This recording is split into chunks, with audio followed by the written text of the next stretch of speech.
Hello everyone, welcome to English with Shalini. और आज के इस वीडियो में हम डिस्कस करने वाले हैं lesson 2 lost spring. Lost spring को लिखा है अनीस जंग ने, इंडियन राइटर है वो। Lost spring is a portrayal of how poverty affects childhood. कैसे पॉवर्टी जो है चाइल्डहुड को प्रभावित करती है, दुष्प्रभावित करती है, इसकी ये स्टोरी है। The writer Anis Jung has focused on children living in slum under inhuman conditions that affect not only their childhood but also their future as adults. तो अनीस जंग राइटर जो हैं उन्होंने फोकस किया है बच्चों के ऊपर, कैसे स्लम एरियाज में जो बच्चे रहते हैं बहुत ही इनह्यूमन कंडीशंस में रहते हैं और कैसे उनके जो चाइल्डहुड प्रभावित रहती है और कैसे उनका फ्यूचर अच्छे से नहीं बन पाता इस पॉवर्टी में रहते हुए। ये सारी बातों को उन्होंने कहा है। This leads to further deterioration of their subsequent generation. और ये जो उनकी पॉवर्टी है जिसकी वजह से उनके जो आगे वाली जो जनरेशन होती है वो भी इसी सर्कल में फंस जाती है, वो भी पुअर ही रह जाती है, वो भी कोई ज़्यादा ग्रोथ नहीं कर पाती। तो एक विशियस सर्कल होता है। The chapter talks about two boys, Sahib and Mukesh. इस चैप्टर में दो बच्चों की बात हुई है, एक का नाम है साहिब आलम, एक का नाम है Mukesh. Who dreams about becoming something better in life or achieving basic human rights like education। तो वो ड्रीम करते हैं कि एक दिन वो भी अच्छी एजुकेशन लेंगे, अच्छी उनकी कंडीशन होगी और उनको बेसिक ह्यूमन राइट्स मिलेगा, स्पेशली एजुकेशन, ऐसा वो ड्रीम करते हैं। But the writer also shows how the society around them is full of forces that only try to preserve and prolong their present conditions। लेकिन writer ये भी बताती है कि कैसे उनके आसपास के जो फोर्सेस हैं, आसपास के जो लोग हैं, सोसाइटी है, वो इस तरह से है जो उनको उस पॉवर्टी से बाहर ही नहीं आने देती, उनको हमेशा हमेशा के लिए उसी पॉवर्टी में धकेल देती है। तो अब समरी डिस्कस करेंगे हम लोग। Lost Spring, written by Indian writer Anis Jung, and is an excerpt from the book Lost Spring: Stories of Stolen Childhood। तो ये अनीस जंग ने एक लार्जर वर्क लिखा है, बड़ा वर्क लिखा है, जिसका नाम है Lost Spring Stories of Stolen Childhood. इसमें का ये भाग है, इसमें का ये पार्ट है, एक्सेप्ट है। तो ये स्प्रिंग, लॉस्ट स्प्रिंग का मीनिंग क्या हुआ? स्प्रिंग क्या है? स्प्रिंग ऐसा बसंत ऋतु है ना, बसंत ऋतु ऐसा टाइम होता है हमारी लाइफ का जो हमारा चाइल्डहुड होता है। चाइल्डहुड सबसे खुशनुमा पल होता है हमारी लाइफ का। तो यहाँ पर चाइल्डहुड जो है वो लॉस्ट हो गया है, खो गया है। बसंत जो कि खो गया है, स्प्रिंग जो खो गया है, इसकी ये स्टोरी है। In it, she analyzes the lives of children living in poverty। तो इसमें वो एनालाइज करती हैं कि जो बच्चे हैं किस तरह से पॉवर्टी कंडीशन में रह रहे हैं इंडिया में। This chapter present stories about two children who faces poverty in all aspects of their lives and yet have the courage to dream big।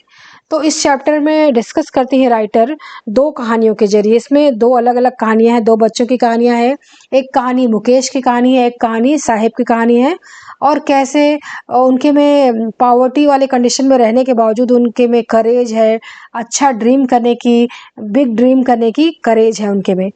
The writer Anees जंग is a narrator of both stories in this chapter. तो अलग अलग stories हैं और दोनों में बच्चे अलग अलग हैं, लेकिन इनकी जो थीम है वो सेम है। थीम क्या है? पॉवर्टी, चाइल्ड लेबर, जो बच्चों को से लेबर कराया जाता है, वो इसकी थीम है, दोनों की थीम है।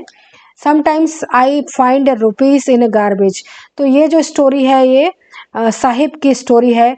कभी कभी मुझे गार्बेज में, कभी कभी मुझे कूड़े करकट में एक रुपी भी मिल जाता है। तो ये जो the narrator talks about the boy named Sahib इस स्टोरी में। So he is a rag picker.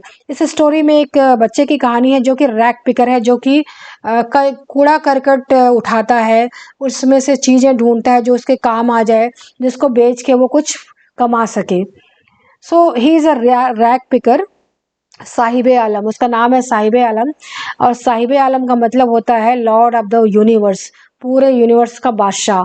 So he is a rag picker whom the narrator sees every morning, जिसे वो हर मॉर्निंग मिलती है। She talks to him and finds out that he came from Dhaka, Bangladesh. long back when, according to his mother, his house was swept away by storm. तो ये जो बच्चा है वो ढाका से आया है और उसकी मदर ने उसे बताया है कि कैसे उसके देश में, बांग्लादेश में हमेशा ही स्टॉर्म आता था, तूफान आता था और बाढ़ आती थी, जिसकी वजह से क्या था कि उसका जो खेत है पूरा नष्ट हो गया, ग्रीन ग्रीन खेत। तो उसके पास खाने को दाने नहीं थे, इसलिए उन्हें इंडिया आना पड़ा और इंडिया में वो यहाँ रहते हैं सीमापुरी में। That was the reason why his family had come here to earn a living. इस ये रीज़न है जिसकी वजह से वो फैमिली यहाँ आई है इंडिया में अपना कमाने खाने के लिए। The narrator asks him to join a school but he replies that there is no school in his neighbourhood. तो नरेटर कहती है कि उसको ऐसे ही उसने बच्चे से कहा कि बेटा तुम स्कूल क्यों नहीं जाते। तो उसने कहा, बच्चे ने बहुत ही मासूमियत से कहा कि मेरे घर के आसपास कोई स्कूल ही नहीं है तो मैं कहाँ जाऊँ, ऐसा कहता है वो। और इसके अलावा वो नरेटर ये भी पूछती है कि तुम ये रैक पिकिंग का काम क्यों करते हो, कूड़ा करकट क्यों उठाते हो। तो बच्चा बोलता है क्योंकि मेरे पास कोई दूसरा काम ही नहीं है। इस तरह से बहुत इनोसेंस से वो जवाब देता है। The narrator promises him that she will start a school and he is welcome there. तो नरेटर उसे एक फॉल्स प्रॉमिस देती है, एक दिलासा देती है, अच्छा बच्चे क्या मैं स्कूल खुद खोलूँगी तो तुम वहाँ आओगे पढ़ने। तो कहता है हाँ। साहिब फेस लिट्स अप, उसका जो फेस है एकदम चमक जाता है चेहरा। A few days later Sahib comes up to the narrator asking her if her school is ready. फिर वो जब बच्चा नरेटर से फिर मिलता है, ऑथर से, तो दौड़ के आता है और पूछता है क्या तुम्हारा स्कूल बन गया, क्या मैं पढ़ने आ सकता हूँ। The narrator realises that promises like these are made to children like Sahib all the time and they are never kept। तो नरेटर को बहुत ही एम्बेरसमेंट फील होती है, बुरा लगता है। उसको लगता है कि इस तरह के जो प्रॉमिसेस है अक्सर बच्चों से की गई होंगी, कभी कोई नेता किया होगा, कभी कोई और किया गया होगा कि तुम्हारी कंडीशन हम इम्प्रूव कर देंगे, लेकिन ये सब फॉल्स प्रॉमिसेस थी, कभी भी उसमें सच्चाई नहीं थी, जैसे कि नरेटर की प्रॉमिस में भी सच्चाई नहीं थी, ऐसा वो कहती है। The narrator goes on to talk about how children in extreme poverty live and what the conditions surrounding them are like। तो जो नरेटर आगे बात करती है कि कैसे एक्सट्रीम पॉवर्टी में बच्चे रहते हैं और उनका जो कंडीशन है बहुत ही बदतर है, और ये सारे बातों में वो बताती है, सारी बातों को बताती है। She talks about how children walk barefoot on streets and the excuse given for this is that it's a tradition to walk barefoot। और वो बात करती हैं कि कैसे जो बच्चे हैं बिल्कुल नंगे पैर हैं, बेयरफुट हैं और ऐसे ही वो चल रहे हैं, ऐसे ही गार्बेज में भी है। तो उनको जब पूछती हैं कि तुम लोग स्लीपर्स क्यों नहीं पहने हो, तो उन लोग जवाब देते हैं कि हमारा ट्रेडिशन ही है कि हम बेयरफुट रहते हैं, हमारे ट्रेडिशंस में चप्पल नहीं पहनते, अगर चप्पल हो भी तो नहीं पहनते हैं।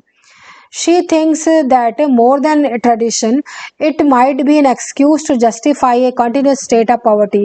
तो वो राइटर कहती है कि एक्सक्यूज़ है, ये एक्सक्यूज़ है कि अपनी पॉवर्टी को जस्टिफाई करने का वो एक तरह से छुपाना चाह रहे हैं, एक तरफ से कहना चाह रहे हैं कि हम तो ऐसे ही चलते हैं, हमको कोई फ़र्क नहीं पड़ता कि शूज़ पहने कि स्लीपर्स पहने, ऐसा वो कहता है बच्चा।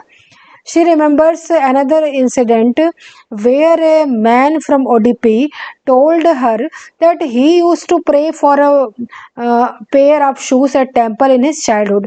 अब उसको एक इंसिडेंट याद आता है नरेटर को ODP से, साउथ इंडिया से, जहाँ पर उसने एक बच्चे को देखा था कि वो बच्चा टेम्पल के आगे, मंदिर के आगे प्रे कर रहा था कि भगवान मुझे शू दिला दो, पेयर ऑफ शूज दिला दो करके। And 30 years later when the narrator visited the temple and the town, she could see a little boy walking in his shoes, their prayer were answered। तो उसने और बच्चों को देखा कि बच्चों के पैरों में शूज है।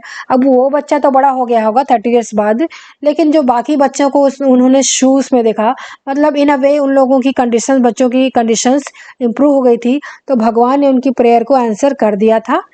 So to give us a background of Sahib, the narrator talks about Simapuri, a place near Delhi, where the rag pickers who came from Bangladesh in 1971 settled down.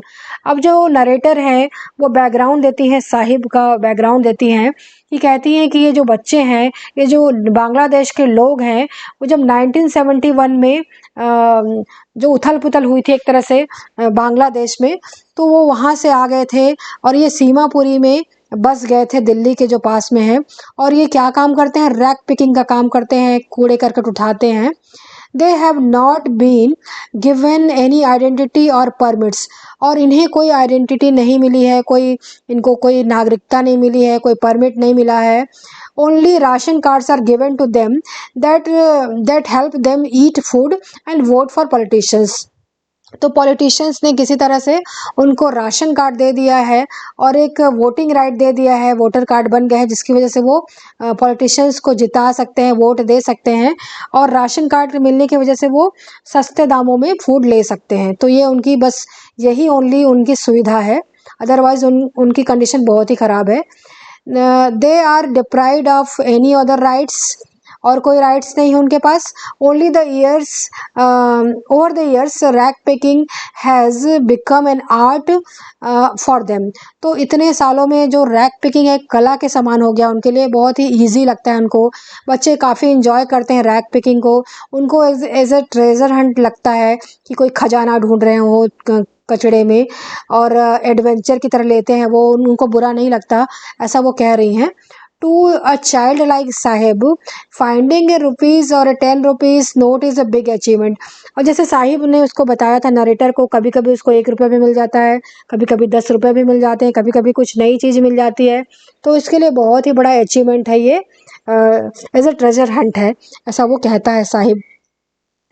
So one day she sees Sahib wearing a pair of tennis shoe। अब जब एक बार वो मिलती है बच्चे से तो देखती है कि टेनिस शूज़ पहना है। One of them had a hole in it। हालांकि उसमें एक में होल था, छेद था। And it did not seem to bother him because it was a dream come true for a child who had always walked barefoot। लेकिन वो बच्चे को कोई फ़र्क नहीं पड़ रहा था कि उसके शू में होल है, क्योंकि वो बच्चा हमेशा अपना पूरी जो लाइफ है बेयर फुट रहा है, नंगे पैर रहा है, तो उसके लिए कोई बड़ी बात नहीं थी कि कोई होल है, कम से कम शूज़ तो है उसके पैर में, ये इसकी उसको सेटिस्फैक्शन थी। So later the narrator sees Sahib with a steel canister in his hand. जब बाद में फिर मिलती है उससे, अक्सर वो जाती थी उस बस्ती में, तो देखती है कि वो बच्चा इस बार प्लास्टिक का बैग जो लिए रहता था पीछे में, वो नहीं पकड़ा था, बल्कि क्या पकड़ा था? कैनिस्टर, एक स्टील का बर्तन पकड़ा था, बड़ा सा बर्तन। She learns that he has started working at a tea stall recently and is paid 800 rupees in addition to daily meals।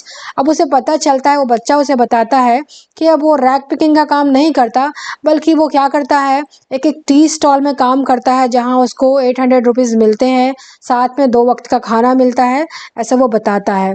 When asked if he was happy with his new job, Sahib looked downcast। अब वो पूछती है तुम खुश हो बच्चे अपने new job से? तो वो कहता है एकदम बहुत ही ज़्यादा, वो अपना सिर झुका लेता है। इसका मतलब वो खुश नहीं था, क्योंकि उसका बचपन छिना जाता है।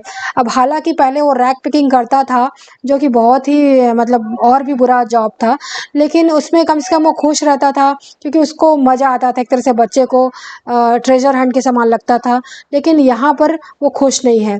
He was working under someone and his freedom are taken away from him.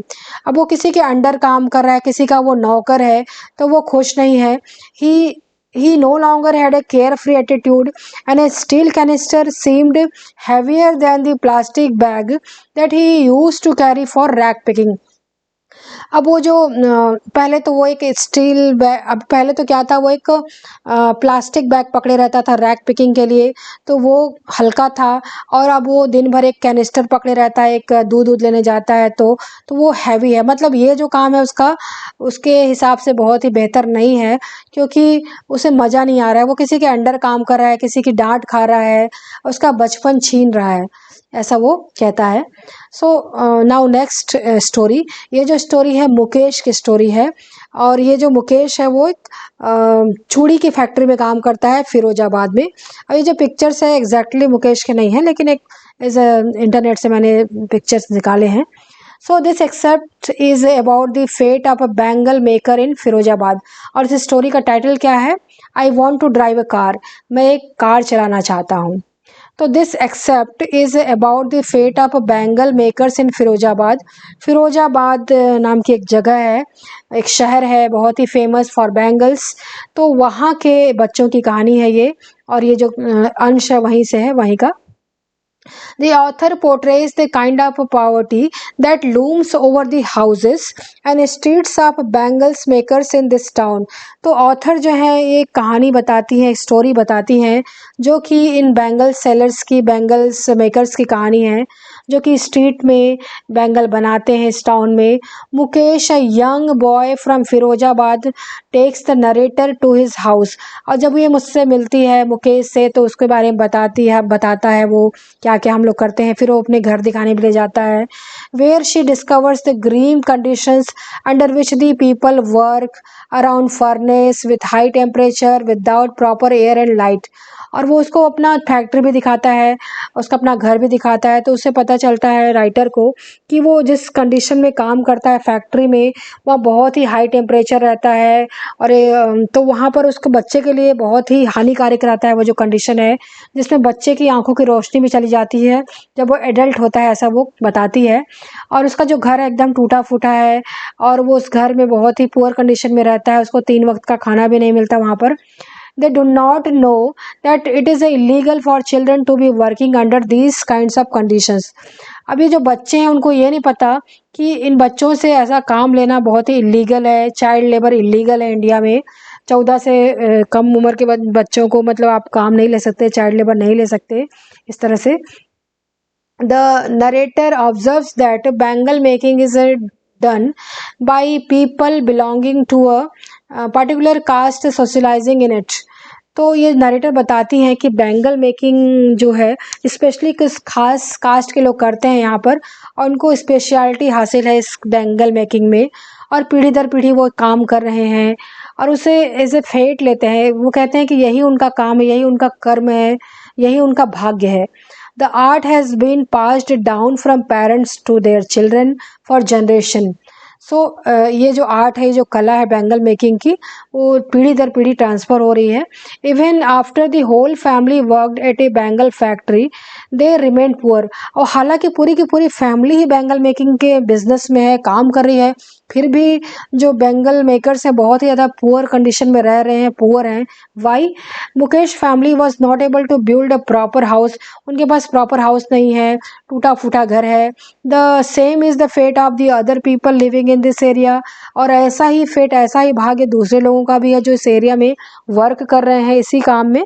The sorrow and the desperation of being unable to feed themselves even 3 proper meals daily reduce their courage to fight against situation. अब उनके अंदर हिम्मत नहीं बची है, ये जो यहाँ के जो बुजुर्ग लोग हैं उनके अंदर हिम्मत नहीं बची है, क्योंकि वो इतने काम करने के बावजूद भी अपने बच्चों को 3 वक्त का खाना नहीं दे सकते। तो उनके अंदर वो हिम्मत नहीं बची है इस कंडीशन से लड़ने की। When asked why they cannot form a cooperative to improve their living conditions, they said they fear being beaten and hauled away by the police for doing something illegal. अब राइटर ये पूछते हैं उनसे कि तुम लोग इतना काम कर रहे हो फिर भी तुम पुअर कंडीशन में क्यों हो? तुम लोग कोई कोऑपरेटिव क्यों नहीं बना लेते, अपना कंडीशंस को इम्प्रूव क्यों नहीं कर लेते? और तो वो कहते हैं कि उन्हें डर है कि उनको पुलिस मार देगी, या उनको कोई जो बड़े लोग हैं, जो इन्फ्लुएंशियल लोग हैं, उनसे डांट पीट करेंगे, उनको डराएंगे धमकाएंगे कि वो ऐसा काम कर रहे हैं जो कि इलीगल है, क्योंकि बच्चों का काम करना तो ऐसे भी इलीगल ही है। So their fathers and the forefathers were trapped by middle man. तो उनके जो फादर हैं और उनके 4 फादर्स हैं, जो उनके बड़े बुजुर्ग हैं, इसी इसी इसी साइकिल में ट्रैप्ड हो गए हैं, इसी जाल में फंसे हुए हैं, मिडिल मैन के जाल में फंसे हुए हैं कि ये काम तो करते हैं लेकिन प्रॉफिट ले उड़ते हैं जो मिडिल मैन है, जो बिचौलिए हैं। The younger generations are still paying the price for it. और जो यंगर जनरेशन है इसकी कीमत चुका रहे हैं, वो अपना कंडीशन सही नहीं कर पा रहे हैं क्योंकि उनको प्रॉपर एजुकेशन नहीं मिल रही है, तो कैसे अपने कंडीशन को सुधारें। The Bengal makers are downtrodden due to poverty and stigma of their caste.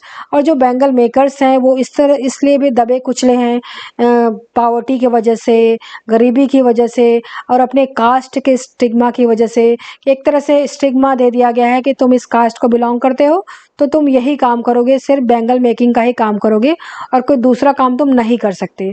The narrator points out the presence of the vicious circle here. तो नरेटर हैं वो इस विशियस सर्कल की बात करती हैं कि कैसे ये जो एक तरह से चक्र है, जो कुचक्र है वो ख़त्म ही नहीं होता, एक पीढ़ी दर पीढ़ी ये जाते रहता है, ये गरीबी का चक्र, ये चाइल्ड लेबर का चक्र, जिससे ये बाहर नहीं आ पाते, इस चक्रव्यूह से वो बाहर नहीं आ पाते। The involvement of the sahukars, policemen and middlemen who do not let these people rise up in society। तो इसमें इनके जो बिजनेस में साहूकार लोग हैं, पुलिस लोग हैं, मिडिल मैन लोग हैं, बिचौलिए हैं, ये सारे इन्वॉल्व हैं और उनका प्रॉफिट ये ले उड़ते हैं और इनको इम्प्रूव नहीं करने देते सोसाइटी में। इनको थोड़ा भी इनको मतलब एक तरह से कंडीशन इनकी इम्प्रूव नहीं हो पाती, अच्छी नहीं हो पाती इन्हीं की वजह से। So therefore no one dares to break away from their line of profession। इसलिए कोई आगे नहीं बढ़ पाते, इस प्रोफेशन को चेंज भी नहीं कर पाते। From this tragic world of poverty and suppression, और वो इसी में फंस के रह जाते हैं, इसी ट्रैजिक वर्ल्ड में जो कि पावर्टी की दुनिया है, जो सप्रेशन की दुनिया है, जो इनको दबा के रखती है।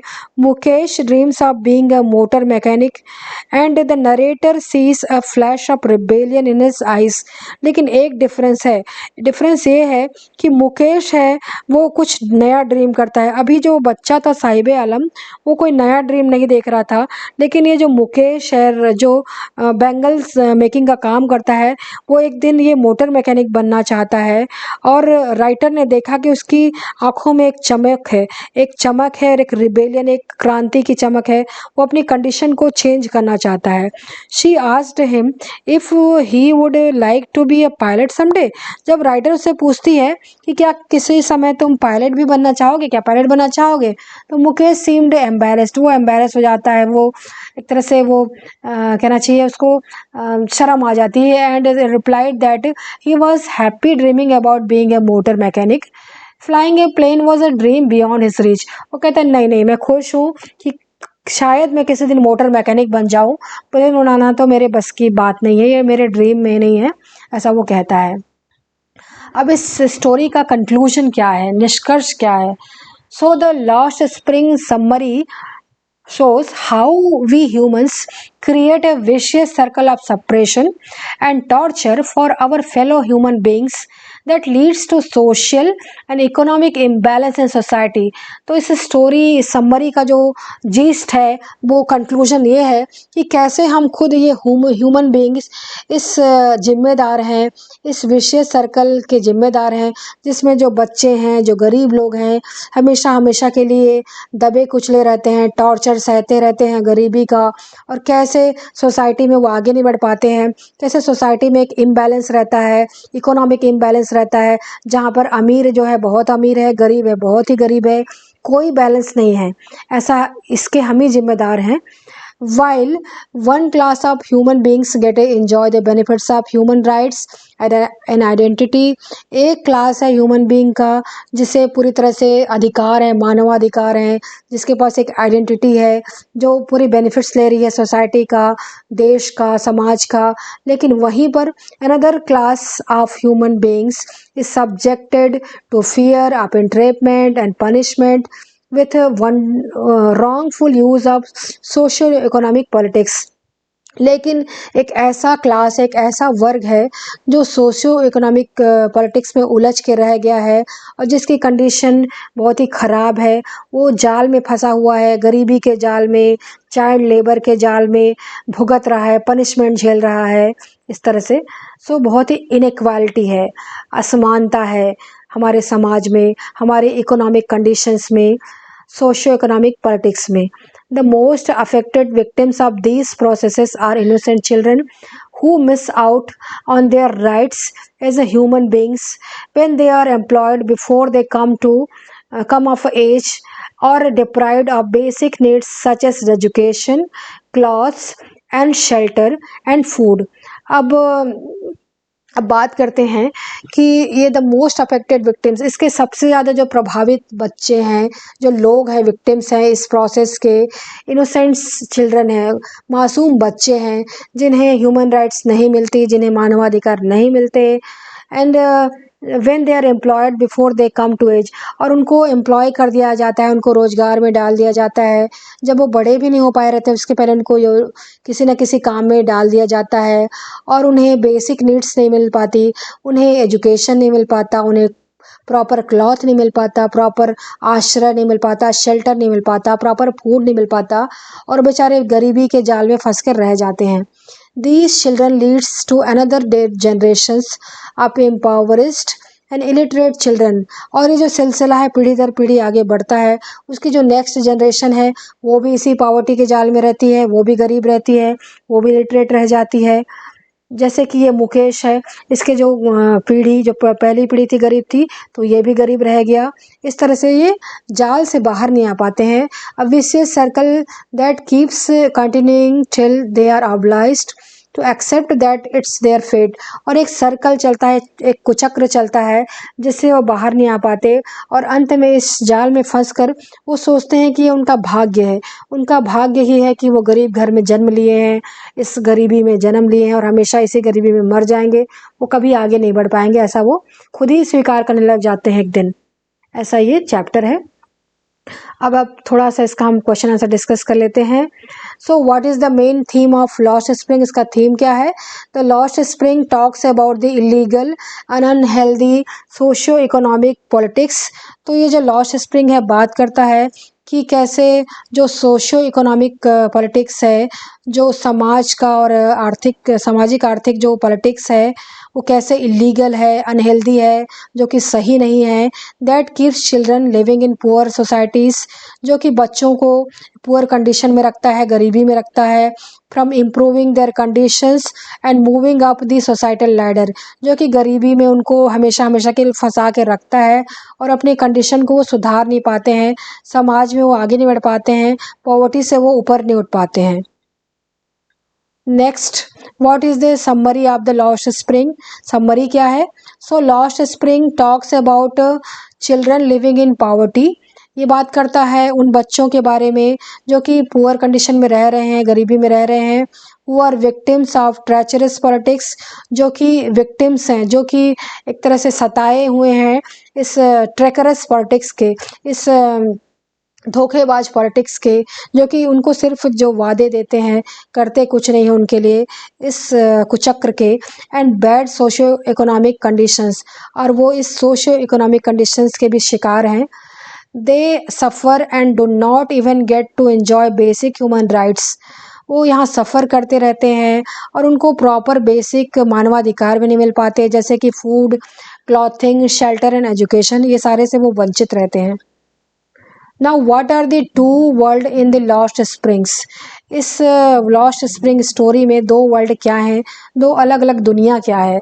तो the author talks about the two world the children living in the poverty have to deal with.